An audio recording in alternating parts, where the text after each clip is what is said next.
Hi, everybody. Today is Friday, January 24th, 2025, and our friend Ambassador Chas Freeman is back with us. Welcome back, Ambassador. Glad to be back with you, Nima. And let's get started with Donald Trump and his new sort of rhetoric toward the war in Ukraine. And he says that he's gonna put more, he's gonna impose more sanctions, taxes, tariffs on Russia, not only by the United States but also by other countries. Do you think that he's trying to intimidate them into some sort of negotiations, that the terms on the table would be the Donald Trump's terms? Well, this is his typical negotiating style to open with threats and provocations. In this case, what he said has, not surprisingly, uh, produced laughter in Moscow. That is to say, there's the U.S. trade with Russia is about $350 million, which is what we do with China in 10 minutes, So there's no useful pressure to be put on Russia economically anymore. And everybody else has got sanctions. But, if you want to have a cooperative program for dealing with a problem like the Russian invasion of Ukraine, then you have to have very good relations with your allies. But he's also threatened to put tariffs on them. And he just did this at Davos again. But he's opened with a 25% tariff on Canada and Mexico, our two neighbors, and 10% on China. And he didn't say, and he said he was going to do the same for the BRICS countries, but he didn't explain what he would do exactly, as far as I know. This is not how to get cooperation. So what has become apparent is that while he said he could end the war in Ukraine in 24 hours, he really didn't understand the war or the Russian position. And I think to give him the benefit of the doubt, he's got to talk to Vladimir Putin and learn firsthand what the Russian position is. It's very clear what the Russian position is. It's the same position that Russia had in December of 2021, when it delivered an ultimatum demanding a negotiation on three issues: the neutralization of Ukraine, the reinstatement of the Minsk Accords or other protections for the Russian speakers in Ukraine, and a broader discussion of European security architecture. This hasn't changed. What has changed is the war has produced a major set of territorial gains for Russia, 20% or so of Ukrainian territory. Where the Russian speakers lived is now in Russian hands, and Ukraine is retreating, Russia is advancing. This is not a situation in which you can bargain from increased leverage through sanctions. So we're going to have to come to grips with the results of the war. You can never improve substantially at the negotiating table what you've lost on the battlefield. And we have lost on the battlefield a great deal of leverage. We should have, as General Milley, the then chairman of the Joint Chiefs of Staff, said in August 2022, we should have negotiated a settlement then. It would have been far more favorable to Ukraine. But no, instead, we continue to urge Ukraine to fight, and we're still doing it. You hear Mark Rutte, the Secretary General of NATO, talking about, aiding the Ukrainians to fight more. You hear various people in the United States Senate arguing that Ukraine should increase its conscription of young people. Ukraine doesn't have very many young people, partly because it has a tremendously low birth rate, and partly because anybody with any brains flees the country before they turn 18. Great number of people. When you're 18, you're not supposed to be, if you're a man, you're not supposed to be able to leave Ukraine. So people, when they're before their 18th birthday, they run away to Poland or Romania or someplace. So Ukraine just doesn't have the manpower, and that's not a problem that anybody can fix. He said, Ambassador, recently in one of his talks with the press, he said that Putin disrespected Biden. And do you think that when he says he mean what he says, or he's trying to humiliate Joe Biden? Both. I mean, I think he correctly discerns that Vladimir Putin was well aware that Joe Biden was in failing mental health and that he had very poor judgment, as evidenced in the Ukraine war, among other things. I mean, that whole war could have easily been avoided if we had just sat down and talked. It could have been ended after the Istanbul mediation by Turkey and Naftali Bennett of Israel. It could have ended. Instead, it's carried on, and we don't know how many people have died, but it's probably well over 1 million. Most of them Ukrainians, despite the Ukrainian propaganda. Yes, I think, but Mr. Trump's modus operandi is to humiliate anybody who stands up against him, and obviously Joe Biden was an opponent. And the picture that he gives us is that over 1 million soldiers Russia lost in this conflict. And the picture on the part of Ukrainian is 700,000 soldiers.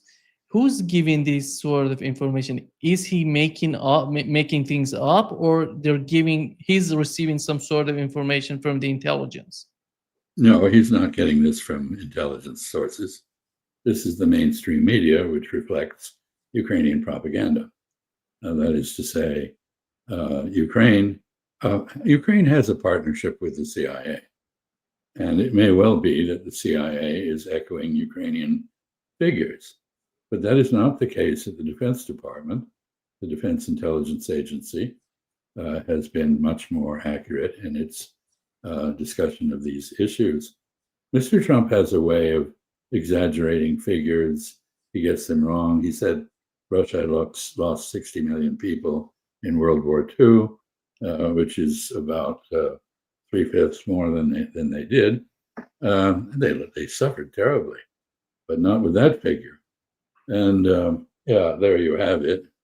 The economy in Russia is not failing, in fact, what has not been reported in the mainstream media, but is that according to the International Monetary Fund, in terms of purchasing power, Russia is now the 4th largest economy in the world.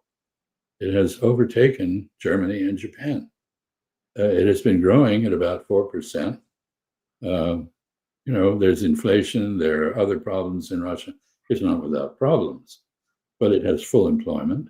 I think unemployment is about 2.5%. And, this is not a country that is in any great difficulty. It can go on. I'm sure that the Russians really would like to end this, but they have spent a lot of blood and treasure to make the point that Ukraine cannot be in NATO, that Russian speakers in Ukraine must have the rights that minorities do in other countries, and that they will want to have some sort of negotiation about a security system in Europe that they feel does not threaten them and also does not pose a threat from them to other Europeans. And this is why the focus on a ceasefire, which seems to have been Mr. Trump's initial focus, is going to go nowhere, because the Russians want peace. They don't want a ceasefire. They want an understanding on European security. They don't want to just deal with Ukraine. And they, when people say, well, the denazification demand is unintelligible or ridiculous, they should remember that right now there is a big problem between Ukraine and Poland over what? Over the fact that Stepan Bandera, who has been anointed as the founding father of modern Ukraine, and the forces allied with him, participated in murdering 150,000 Poles on the eve of World War II, and 250,000 Jews. This is not, and they also organized armed forces to join the German SS in attacking Russia, the Soviet Union. So it's not surprising that Russians look at the contemporary Western Ukrainian ultranationalists who glorify Stepan Bandera and put up statues of him all over the place, and they are horrified by the apparent embrace of Nazi Russophobia. And you mentioned the situation with Europe. I think Europe is so important in the whole situation in Ukraine. And the way that Donald Trump is trying right now, we know the economy of Europe, and they're not in a good shape right now. But Donald Trump is trying to force them to increase their defense budget from 2% to 5% of their GDP, which is huge even for a country like Germany. Well, it's not necessary, really. In Europe, outside Russia, spends 4 times as much on defense as the Russians do. I mean, the problem in Europe is not really the level of defense spending, although it should go up.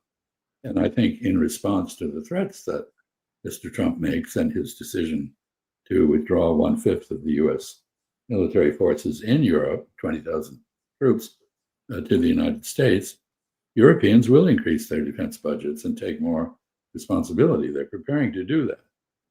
But Russia spends 9% of its GDP on defense during this war. But there's no reason for the Europeans to be spending 5%. That is a little less than what the US actually spends. If people judge our spending solely by the defense budget, but there are national security elements in many other budgets. There's the nuclear program is in the Department of Energy. The Department of Veterans Affairs pays huge amounts of money for past wars, $200 billion or so. There's money for the intelligence agencies that's connected with national defense. There's the Coast Guard, which is in the Department of Transportation. There are little bits and pieces of defense money or national security spread money hidden all over the federal budget, like Easter eggs, Basically, the United States is spending about $1.5 trillion on defense, not the 900 billion that is usually discussed. Europeans don't want to match that. There's no reason that they're not trying to sustain global primacy. And if you really wanted to have an effective European defense force, you would be reorganizing the defense of Europe among Europeans. That is, the issue of separate national procurement systems for separate armed forces would be replaced with common procurement for a common European force. Military industrial production would be Europeanized rather than left in the hands of the individual, 27 countries in the EU. But this isn't what is happening. Defense spending is, good for jobs, but I would say, one thing other people don't understand is about half of European defense procurement is from the United States, not in Europe. So basically, Mr. Trump is making a classic businessman's argument, increase your budget so you buy more from me. Maybe that appeals to some people, but I don't think it appeals very much. Do you see the sanity prevailing in the European countries to understand the importance of Russia for, as you mentioned, the architecture, the new security system for Europe together with Russia, which would be much more important than any other thing that would consider the situation in Ukraine as well, and on the other hand would consider the energy from Russia to Germany, which is so important for the foundation of the European Union?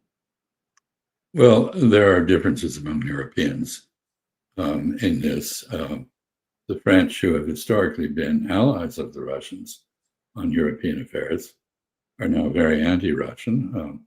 Macron is trying to use the Russian boogeyman to scare Europeans into accepting French leadership. The Germans have always recognized the need for a cordial and cooperative relationship with Russia, or the Soviet Union, as it were.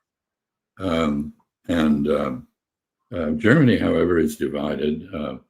Very strangely, the Greens, who have been part of the governing coalition, which is now collapsed to be replaced on February 23rd with an election in Germany, are very anti-Russian, very warmongering, really. So the Germans are confused. We don't know which way they'll turn. We've seen in the case of Austria, which is, of course, not a member of NATO, it's a neutral country by treaty between Moscow and Paris and Berlin, Moscow, Paris, London, and Washington, 1955, that an apparent right-wing government, similar to the Alternative für Deutschland in Germany, has come to power. The German elections are going to be very interesting because Alternative für Deutschland has a very different program. And while German politics now seem to be mostly reacting to an overburden of immigrants and refugees from the Middle East and elsewhere, many Germans don't see any point in having this war go on in Ukraine. And finally, you're absolutely correct. There's a natural partnership between Russia and the rest of Europe on energy. Russia has energy to export, which is reasonably priced, which sustained the industrialization of Germany. The removal of that energy has now caused a serious deindustrialization of Germany. France is in a better position because it is heavily nuclear in its power supply. Anyway, this is all very complicated. Some Europeans are outright opposed to the war. For example, Mr. Orban in Hungary, or Fico in Slovakia. Others are divided internally. There are varying degrees of enthusiasm for the war or opposition to it. Europe is not united. It shows no signs of seeking to unite at this point. But Europe cannot play a geopolitical role of any consequence if it does not unite. Here is, Ambassador, here is Donald Trump talking about how he's going to play with Saudi Arabia in order to put pressure on Russia. To ask Saudi Arabia and OPEC to bring down the cost of oil. You got to bring it down, which frankly, I'm surprised they didn't do before the election. That didn't show a lot of love by them not doing it. I was a little surprised by that. If the price came down, the Russia-Ukraine war would end immediately. Right now, the price is high enough that that war will continue. You got to bring down the oil price. You got to end that war. Well, I don't think that makes much sense, frankly. The price of oil at the moment is about $70 a barrel, fluctuates. Saudi Arabia needs about the same level of price that frackers in the United States do. It costs $84 a barrel to produce oil with fracking in the United States on average. I mean, there are differences from one piece of the territory to another, but that's the average. There's every reason to wish, if you want to increase domestic oil production, which Mr. Trump wants to do, he's abandoned the whole climate change effort, then you have to have higher prices, not lower.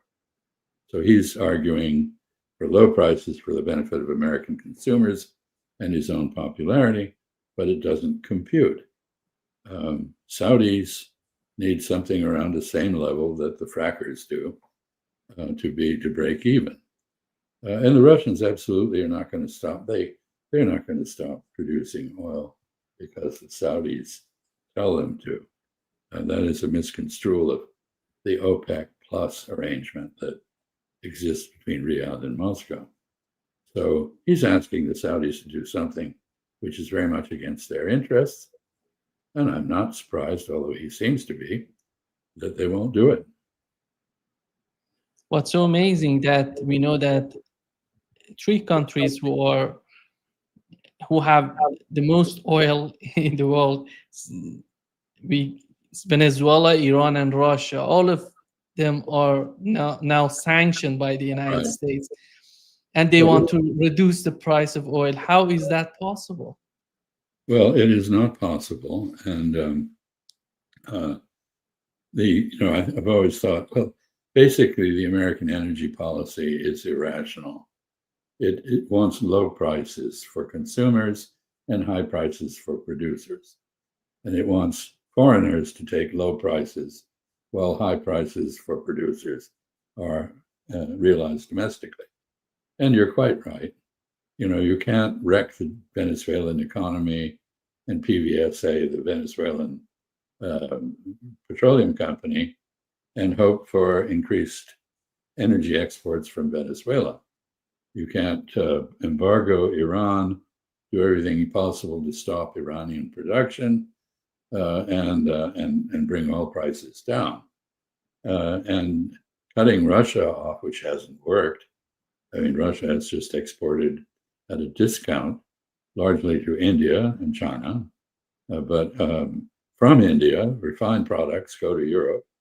And the Indians have made a lot of money off this war. Chinese have not made money, but they've had savings on energy costs.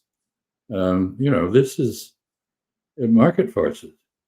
Mr. Trump apparently doesn't believe in market forces. He wants to restructure trade along national security lines in ways that make no sense in terms of markets. So it's all very consistent. He's making a political argument which appeals to American consumers, but which is not going to happen. I remember Donald Trump in his first term was trying to put a lot of pressure on China not to buy Iranian oil. And in those days, Chinese were talking about that if they were to buy other type from Saudi Arabia or UAE, they have to modify their system, their oil facilities hugely. That would cost the country a lot. That wasn't a viable choice for China. That would be the same for Germany right now. They are just compatible with Russian oil and Russian gas, and to change it to some other type of oil and gas, that would be much more difficult for them. Well, you're an engineer, obviously, and you understand that there are different grades of crude oil, heavy, light, much sulfur, little sulfur, so forth, different grades, and they all require different techniques to crack and to turn out products suitable for consumption, whether they're fuel oil or gasoline or aviation fuel or whatever they are. And you can't just switch a refinery from one set of suppliers to another. It's not an open trading system in that sense. The oil is not fungible. It is differentiated by its chemical nature. And so you're right. It could be done, but it would be very expensive. And what's the point? You have no security that you're going to be able to hang on to the supply from some new supplier. Today, Putin said that they're totally prepared to talk with Donald Trump, and they totally understand Donald Trump and his business-like attitude. And do you think that Donald Trump would be able? Does he have some sort of leverage on Russia in Ukraine to impose the terms coming from the Trump administration on Russia? No, he does not have that leverage. Mr. Putin has all the leverage. And I don't think it's startling at all that Vladimir Putin says that he's willing to talk. He's always said this. He's willing to talk without preconditions, but he has terms that he will seek to achieve in any discussions. And we know what those terms are. He's been very open about it. Sadly, in the Western press, the mainstream media, all kinds of objectives have been attributed to Russia, which it has never espoused, and which it doesn't have the capability to realize. So it said, well, maybe the Russians, if they continue to advance in Ukraine, will keep going and they'll get to Paris, on the ground. And they can't even advance very far in Ukraine. Or they're going to take over the Baltic states, which the Baltic states fear. Their history suggests to them that they are very vulnerable, and one can understand their fears. But again, the Russians have never threatened to take them. So the issue for the Russians is defense, not offense. They are trying to prevent the installation along their borders of hostile armed forces and weapons aimed at Moscow and elsewhere in Russia. And the war itself, as Ukraine has escalated the bombing of targets deep inside Russia with drones mainly, has validated the Russians' concern. So, if there were a hostile military force, NATO, for example, in Ukraine openly, American forces, they would be able to do what the Ukrainians have done on a much more threatening basis. So this isn't we have misconstrued this entirely. And I don't think you can't have a successful negotiation if you go into it with delusions about what the other side is or is not prepared to accept, or the basic contours of the war. The contours of the war are that after a questionable start, Russia has become formidable and is advancing, and it has 700,000 troops inside Ukraine now. There are not 700,000 troops in the West that can go to Ukraine. The U.S. Army is, 450,000, and it's spread all over the world. And the European armies are very small. So Ukrainians have been very brave, very effective on the battlefield. They've given a very good account of themselves. They've used what has been supplied to them well. There's no reason to believe that Western European forces of the sort that Mr. Zelensky wants to invite into Ukraine to join in the combat would make any real difference. There's not an inexhaustible source of manpower in the West. So maybe he's thinking about World War I, where a war of attrition ended when fresh forces from the United States crossed the Atlantic and tipped the balance. But that can't happen in Ukraine. Ambassador, was that surprising to you that Donald Trump in his inauguration speech didn't talk that much, didn't brag that much about the ceasefire between Israel and Palestinians, Gazans? Well, that's because it isn't really a ceasefire. It's a pause in the genocide accompanied by some hostage exchanges, Israeli hostages for Palestinian hostages. And here, having watched the video that Hamas made of the movement of the 3 Israeli female hostages from a Hamas vehicle to the Red Cross van, I draw to several conclusions. The first is the obvious one. Israel totally failed to free hostages through the use of force. The only way they get released is through negotiations. So diplomacy is the answer, with Mr. Netanyahu and Mr. Biden and Mr. Blinken and Mr. Sullivan did not pursue diplomacy. They basically colluded with Mr. Netanyahu in doing nothing effective to remove the hostages. Mr. Trump's envoy, Mr. Witkoff, was blunt and effective in threatening Mr. Netanyahu sufficiently to exercise American leverage, in other words, and that produced a deal. But that deal is 42 days of pause in the genocide. And Mr. Netanyahu, Prime Minister Netanyahu, and his cabinet colleagues, especially Mr. Smotrich, have made it very clear that they fully intend to resume the war of annihilation against the Palestinians. They say Hamas, but they mean all Palestinian resistance. And they mean to depopulate Gaza.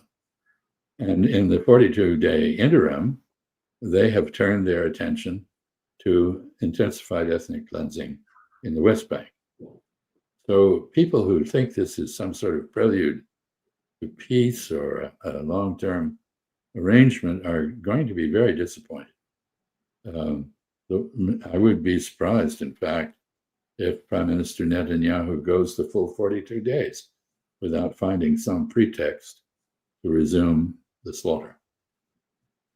And how about Netanyahu not being invited to Trump's inauguration? What that mean to us? What's the meaning of that? Well, I think had he come, he would have. This would have compounded the isolation of the United States internationally. Not sure Mr. Trump is worried about that or understands how isolated our country is now. But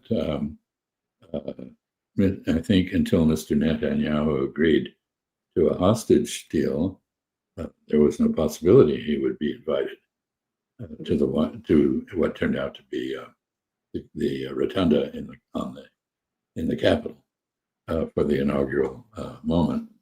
Instead, what we saw there was the marshaling of the plutocracy and a few right-wing populists from around the world and Israeli settlers. And of course, one of the first things Mr. Trump did was to remove the sanctions on settlers who had committed genocidal acts on the West Bank. There's no doubt where he stands, and it is with Mr. Netanyahu. So I wouldn't say that the fact that Netanyahu was not at the inauguration means very much at all. Here is what he said about ceasefire. Yes. Then that you can keep the ceasefire in Gaza and conclude the 3 phases of this deal. I'm not confident. That's not our war, it's their war, but Apologize. I'm not confident, but I think they're very weakened on the other side. Do you support the 2 states? Gaza, boy, I looked at a picture of Gaza. Gaza is like a massive demolition site. That place it's really got to be rebuilt in a different way. Do you plan to help rebuilding Gaza? I might. You know, Gaza is interesting. It's a phenomenal location. On the sea, the best weather. You know, everything's good. It's like some beautiful things could be done with it, but. So this is a replication of his talk about developing resorts in North Korea, his interest in real estate development. And of course, his envoy, Mr. Witkoff, is going to Gaza to inspect it. One doesn't know whether he's inspecting it for humanitarian purposes, I rather doubt it, or for future real estate development. Because, of course, people in Israel have been actively flogging property in Gaza, you know, beachfront villas and this kind of thing. So this is entirely consistent with the dehumanization of the Palestinians and disregard for them. And of course, they are now headed home to where they once lived, which is nothing but cement dust. There's nothing left. This is not a pretty picture. And I don't think handling it in that way, well, it's their war, not ours, has any credibility outside the United States. Because it's Josh Paul, who was a very courageous official at the State Department who resigned early after October 7, when he saw the transfer of weapons as violating both international and American law. Josh Paul, who's a Jewish hero in my view, resigned in protest. And he has made the point that every single bomb that is dropped in Gaza or anywhere else in the region by Israel is dropped from an American bomber and was likely made in the United States. This is our war. We are entirely complicit in it. And pretending that it isn't just isn't going to have any persuasive effect beyond those who are in denial. Are you optimistic about the way that Donald Trump is talking about negotiations between Russia, China, and the United States on the threat of nuclear weapons? It seems that he wants some sort of agreement between the three countries. I thought it was encouraging that he seemed to show an interest in arms control and threat reduction, because this had so totally halted. Starting with the George W. Bush administration, the United States basically withdrew from all of the arms control agreements that we had with Moscow. We do not have such agreements with China. The only one we did have regulated U.S. arms sales to Taiwan, but we've set that aside. We no longer observe it. So the Chinese are building up their nuclear forces as a deterrent against American attack. They no longer fear a Russian attack. And they might get to the point where we could safely reduce our nuclear arsenal to the level of theirs. So that is interesting, and I think encouraging that Mr. Trump is looking at that question with an open mind. And the other challenge for Donald Trump would be the case of Iran. And he said that he wants to talk with Iranians. And he has the option of going to war with Iran or talk with Iranians. How do you see that? Do you think that this time, I don't know what he's going to add to JCPOA, but it doesn't seem that the time limitation was one of the main reasons that he decided to withdraw from JCPOA. Couple of comments. First, some of the nominees for his administration at the Defense Department and elsewhere are being attacked by the Israel lobby, Zionists, because they don't favor a war with Iran. They have been vocal against it. And I find that encouraging. I think it's appalling that the partisans of Israel and the United States should want a war with Iran. So that's one factor. His administration does seem to be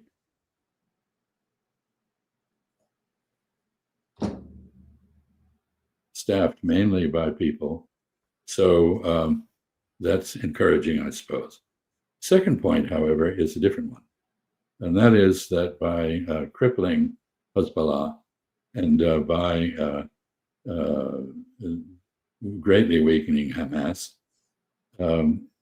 Iran has been and by overthrowing the government in Syria in coordination with Turkey and the United States, France, Britain as well, Iran has been left naked to Israeli attack.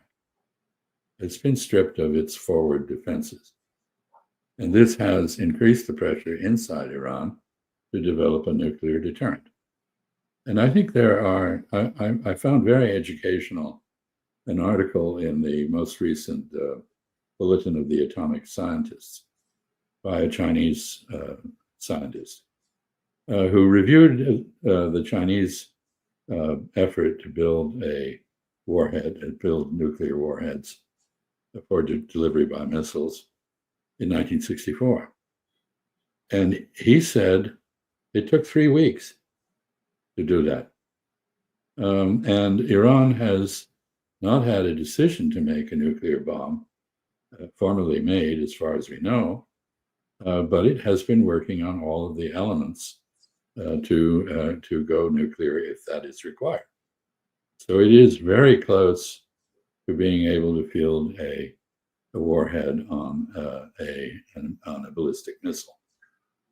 So I think this is a dangerous moment. In other words, I think Israel has a record of aggressive preemptive attacks on other countries. Preemptive attacks are supposed to be banned by the UN Charter and international law, but they're very much with us now. And Israel is aggressive. So there is a moment of danger that Israel will try to retard, if not eliminate, an Iranian bomb. Iran probably has the fissile material for 4 bombs if it is further refined and processed. Iran has those 4 bombs. The material for those bombs is at 60% enrichment. This is a logarithmic function, so 90% enrichment, which is what you use for a nuclear weapon, is easily within reach. And Iran has stepped up production of 60% enriched uranium 4 times. That is to say, it used to be able to produce about 7, I don't remember what the figure is, but about, anyway, it's producing 4 times as much enriched uranium as it did, with more centrifuges running. This has been discussed by the head of the International Atomic Energy Agency publicly. So, in terms of nuclear proliferation, it's very important that the Iranian foreign minister has reiterated Iran's commitment against building a bomb. But how long can that last? And is that a true statement, or is it a deception? We don't know. Yeah. The former director of CIA, Bill Burns, before leaving Washington, he publicly said that in 2003, Iran has decided not to go after nuclear weapons and nuclear bombs and we have no evidence that they have changed their decisions. That's been consistently the view not only of the CIA, but of Mossad in Israel. But the politicians ignore this in favor of threat mongering. What happened in 2003 is that Rouhani was put in charge of the negotiations, and the first thing he did was an inventory of what was happening inside Iran on nuclear matters, because the Shah had a nuclear weapons program. And when the Shah was removed, Khamenei, the founder of the Islamic Republic, issued a fatwa directing the end of that research program. But some elements of it continued because Iranian nuclear scientists were still living there and researching things, and they didn't entirely give up research that would enable the production of a nuclear weapon. Rouhani stopped that. So since 2003, whatever Iran has done does not involve a decision to actually make and field a nuclear weapon. I think the changes that Israel wrought in the Levant by acquiring military hegemony in the Levant and by eliminating Iran's forward defenses, its deterrent, if you will, greatly increased the danger that Iran will overcome its religious scruples and build a bomb, not one bomb, but 4 or 5 or 6. So what we see here is the same result, possibly, that occurred with North Korea. There was an effort made to stop North Korea from going nuclear, but it was coupled with maximum pressure on North Korea, which backfired. That incentivized Pyongyang to build bombs. Hard lines against Iran incentivized Iran to do the same. What many people don't understand, that Iran has 2 sort of parties against each other, and the far right always against any sort of negotiations with the West. And when they're talking about Iran in the mainstream media in the West, they don't recognize these differences inside Iran. No, there's an assumption that there's some sort of evil regime that controls everything. But of course, Iranian politics are very complicated. And while you may disparage Iran's guided democracy, it is a democracy. It has set limits on what is acceptable in terms of choices within that democracy and in terms of candidates for office. But it has elections which are free and fair, and it produces unexpected results sometimes. So the irony is we have now a president in Iran, Pezeshkian, who is very came into office wanting to reach out to the West. He has been put in a position where he's had to conclude a broad cooperation agreement with Vladimir Putin. But that is not what he came into office proposing.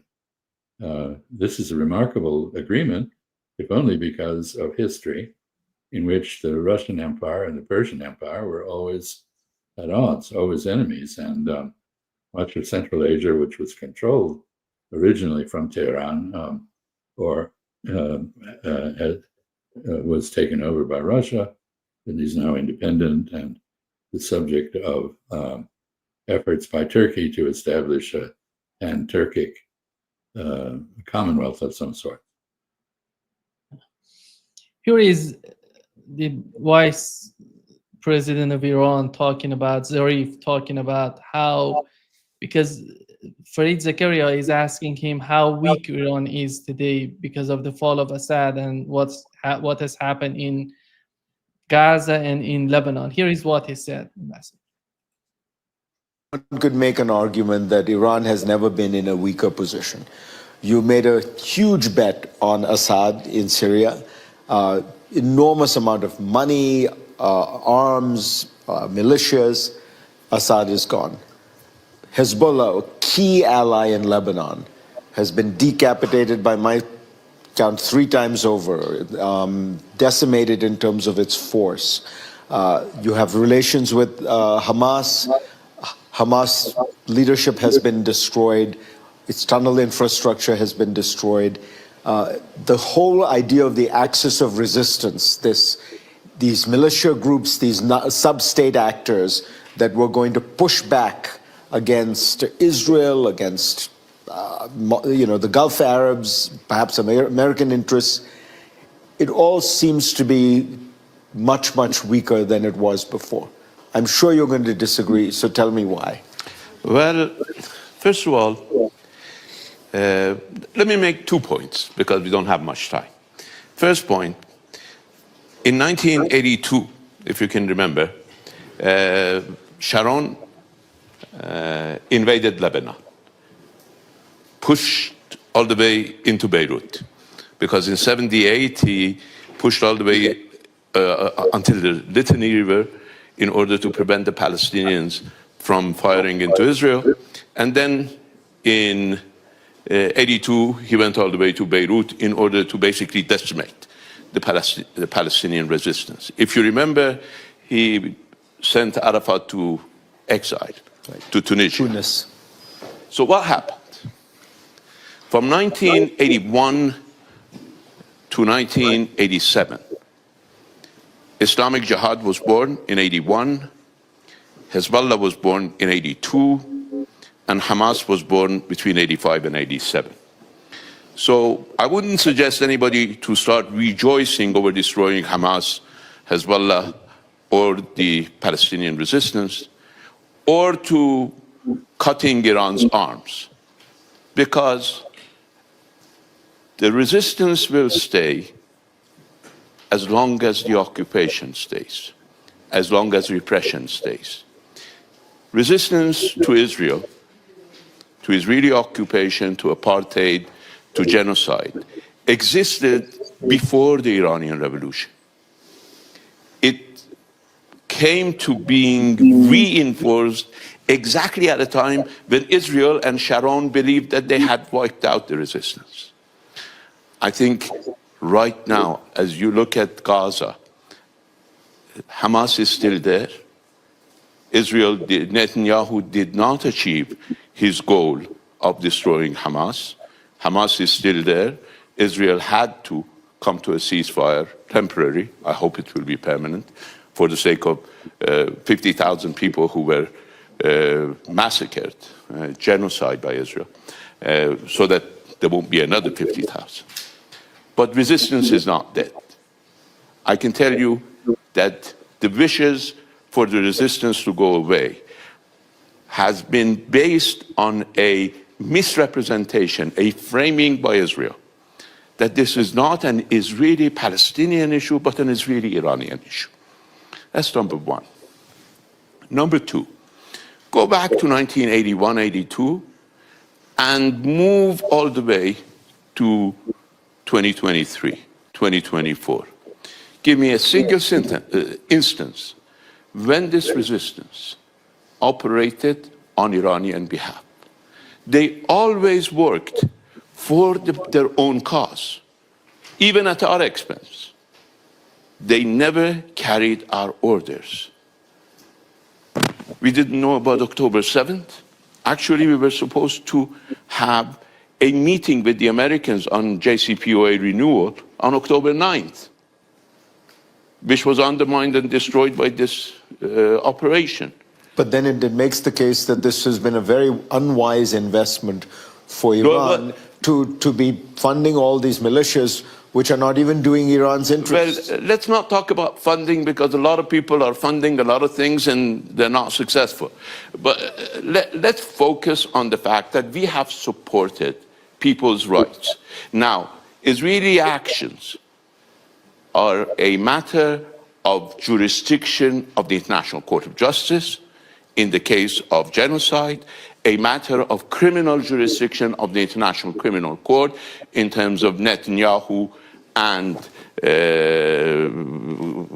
the Minister of Defense. So, and they cannot come to Davos. The president can come to Davos because he's a nobody in Israel, to reciprocate what he said yesterday. Otherwise, he would have had to go to The Hague instead of Davos. This is the reality on the ground. People will continue to resist. Now, why am I making this statement? Because if you want to resolve the problem of Palestine, you should not look at Iran. You should look at the Palestinian issue. As long as the Palestinian issue is there, the struggle will be there, the resistance will be there, and there will be support from the international community, including from Arab allies of the United States. Well, Mr. Zarif, I think is correct. This is an issue of Palestinian self-determination being prevented by Israel, which is engaged in vicious, sadistic suppression of the Palestinians. And I note that he did not use the example he might have of the Houthis in Yemen, who are independent in their policies, but supported by Iran. They don't do anything for Iran particularly, except add their own strength to the axis of resistance. And they have just, interestingly, I don't see much reporting on this, but the Houthis always said that they were conducting their sea blockade in the Red Sea on behalf of the Palestinians to protest and against genocide in Gaza, and that if and when the genocide ended, they would end the blockade. Well, they've done so, at least for the time being, until Israel starts up the genocide again. But I notice, I found this statement that is constantly made in the press, Iranian-backed Houthis. Well, as though somehow they were an extension. Mr. Netanyahu has argued there's an octopus, 8 arms or 7 or how many, I don't know, from Tehran, and the Houthis are one of the arms. Well, this is as ludicrous as those silly maps and pictures that he holds up when he goes to the United Nations, which, by the way, he may have trouble doing in the future given the warrant for his arrest, even though the United States would not enforce it. He can't transit other countries with impunity. Maybe he can go to Hungary because Viktor Orban has said he will not enforce the law.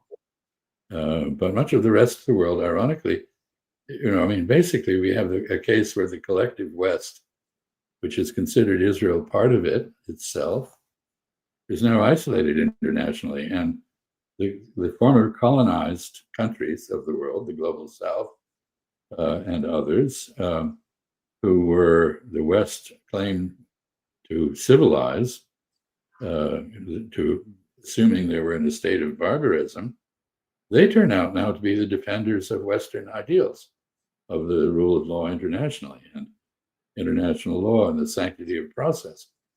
So a lot has changed. And I think, I remember very well, I was Assistant Secretary of Defense when Israel invented the Iranian threat. It had to find a threat because Iraq had been flattened. So who was the enemy? Well, Iran. And that was a justification for more high-tech research and development, defense spending, and procurement from the United States. Iran, of course, is against Zionism. But then I don't think after what Israel has done recently, there are very many people outside a few countries, my own, perhaps the UK, Australia, Canada, who are in favor of Zionism. Israel has not only jeopardized its own future, but it has jeopardized the future of Jewish communities all over the world, because to the extent they are perceived as in automatic support of genocide, that invites anti-Semitism to be reborn. And that would be a tragedy. In the other part of this talk that I played part of that for you, he says, Farid asking Zarif says, why are you now optimistic about the Trump 2.0? And it seems that you're thinking, Zarif, you're thinking that you can cut a deal with Donald Trump. And Zarif, in response to what Farid Zakaria asked him, he said that there is no John Bolton and Mike Pompeo in this new administration. That could be a positive sign for us to negotiate with the United States. Well, I think Zarif was clever and correct to separate the Palestinian issue from the issue of Israel-Iran interaction. This is something that obviously the two countries completely disagree about. Sure, some sort of deal with the United States, between the United States and Iran, is entirely possible. If you don't have irrational hatred introduced to the equation, or in the case of both John Bolton and Mike Pompeo, diplomatic ineptitude. Neither of them had any clue how to do diplomacy. I think Zarif is true to his diplomatic heritage. Diplomats should always be optimistic about what can happen, because it can't happen unless they are. Yeah. Thank you so much, Ambassador, for being with us today. Great pleasure, as always.